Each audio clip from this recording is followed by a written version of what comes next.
We just please make sure our phones are off. Thank you. Just want to make sure everybody's phone is on silent. Thank you.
Good afternoon.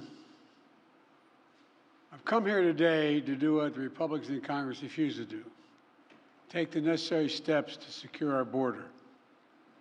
4 months ago, after weeks of intense negotiation between my staff and Democrats and Republicans, we came to a clear bipartisan deal.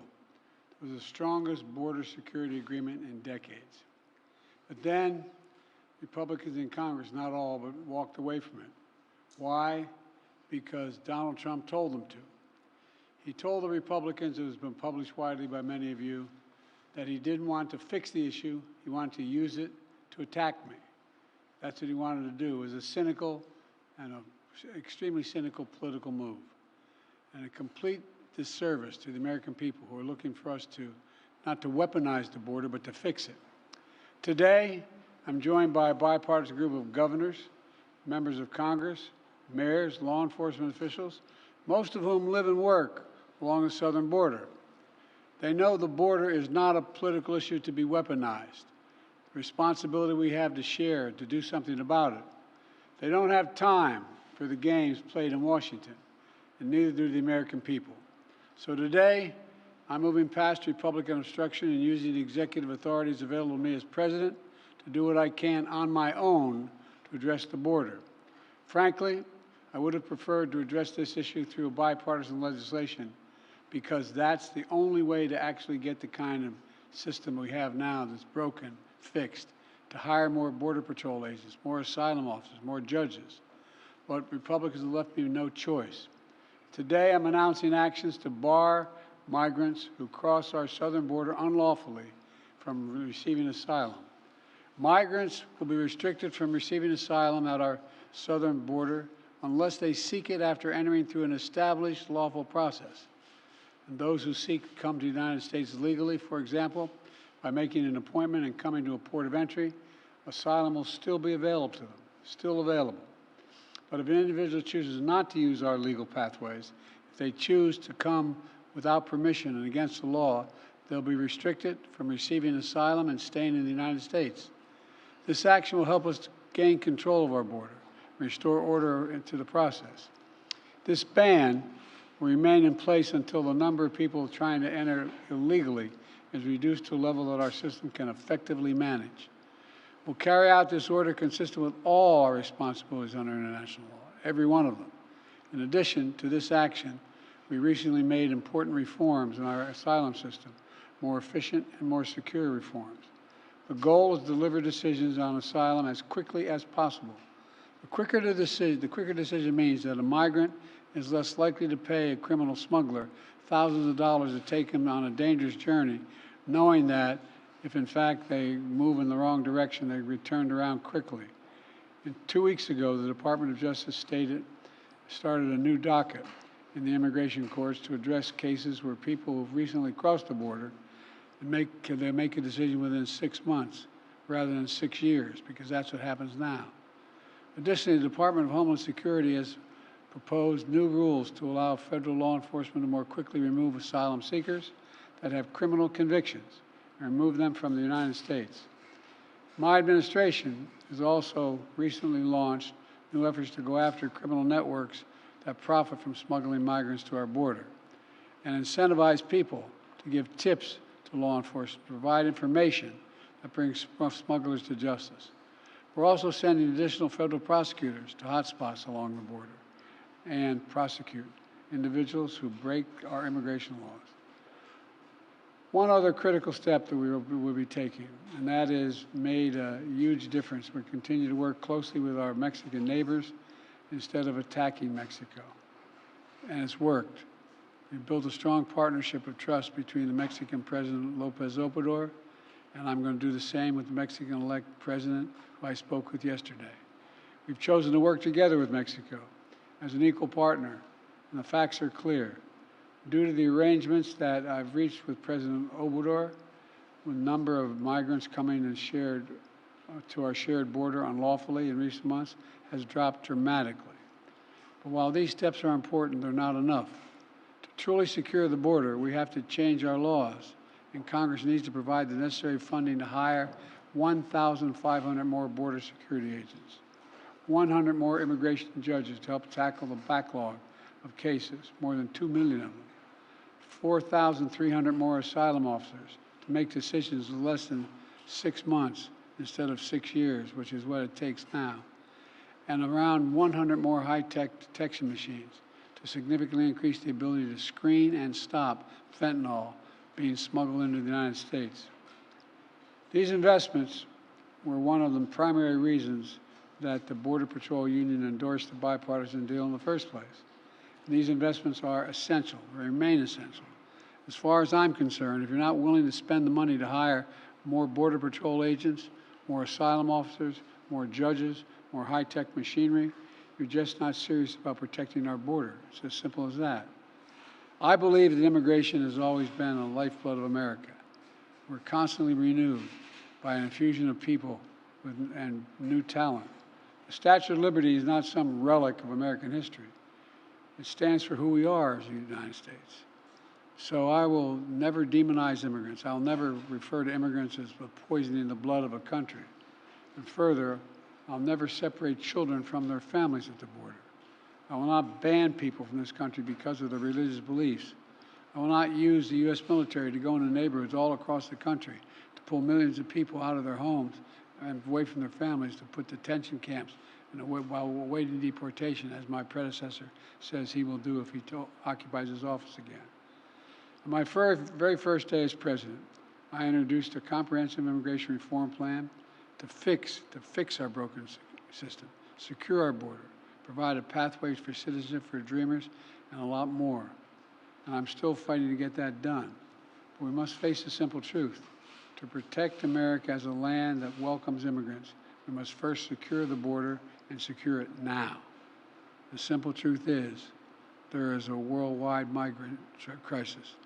And if the United States doesn't secure our border, there's no limit to the number of people who may try to come here, because there's no better place on the planet than the United States of America. For those who say the steps I've taken are too strict, I say to you that be patient. And goodwill of American people are wearing thin right now. Doing nothing is not an option. We have to act. We must act consistent with both our law and our values as Americans.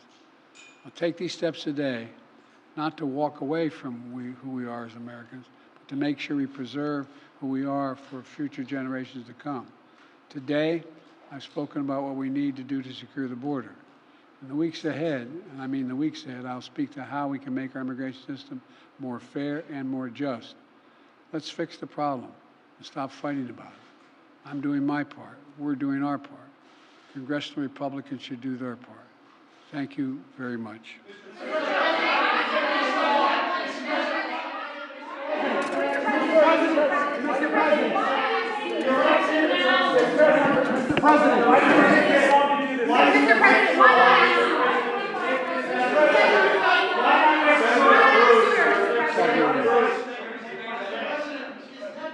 Playing politics with the war.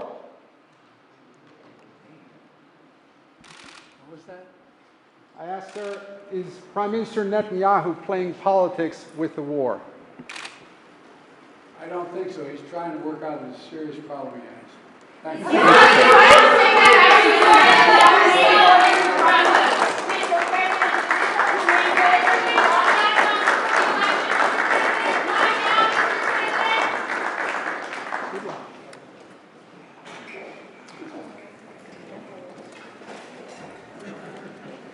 Keep it short. There's much room for nuance.